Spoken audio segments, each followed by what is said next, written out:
Mathematics अपने आप में बहुत ही रहस्यों से भरा पड़ा है। ये एक विशाल समुंदर की तरह है जहाँ पे आके आप जितने चाहें उतनी मोती निकाल सकते हैं। तो आज जो हम बात करने जा रहे हैं वो बिल्कुल एक बहुत ही सिंपल और बहुत ही छोटे कंसेप्ट की है।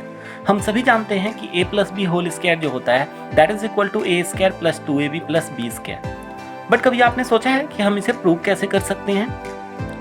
चलिए, एक मेथड तो हम सभी जानते हैं जो हम बचपन में करते थे कि a प्लस बी को हम 2 बार मल्टीप्लाई करते थे।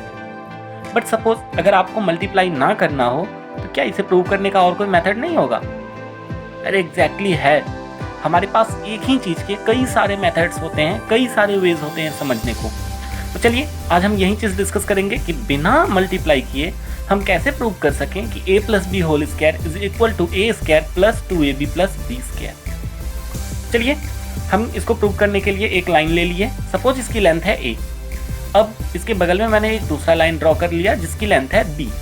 अब क्लियरली ये जो टोटल लेंथ हो गई that is a plus B.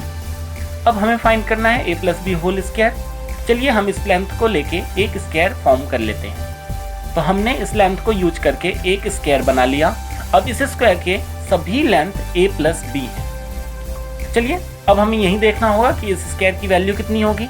तो इसको सिंप्लीफाई करने के लिए मैं एक हॉरिजॉन्टल और एक वर्टिकल लाइन की मदद से इसको 4 पार्ट्स में बांट लेता हूं। अब यहाँ पे ये जो पहला पार्ट है हमारे पास, ये एक स्क्वायर है जिसकी लेंथ है a। तो हमें पता है कि किसी भी स्क्वायर का जो एरिया होता है that is equal to side square. तो इस केस में हो जाएगा a स्क्वायर। अब ये जो है हमारे पास ये एक रेक्टेंगल है। अब रेक्टेंगल का एरिया हमें पता है लेंथ इनटू ब्रेथ। तो इस केस में हमारे पास जो इसका एरिया आ जाएगा that is a into B. अब अगेन ये एक रेक्टेंगल ही है तो इसका एरिया प्रीवियस की तरह ही हमारे पास आ जाएगा a इंटू बी। और एट लास्ट ये हमारे पास एक स्क्वायर है जिसकी लेंथ है b। तो अब क्लियरली इसका जो एरिया होगा that is equal to B square. तो चलिए हम देखते हैं कि a plus B whole square की जो टोटल वैल्यू है वो हमारे पास क्या आई है।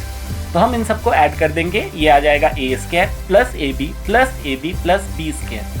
मतलब क्लियरली हम कह सकते हैं कि a plus B whole square is equal to A square plus 2ab plus B square. That's it. देखा कितना आसान था, बस ज़रूरत थी तो थोड़ा समझने की, थोड़ा कंसेप्ट यूज़ करने की।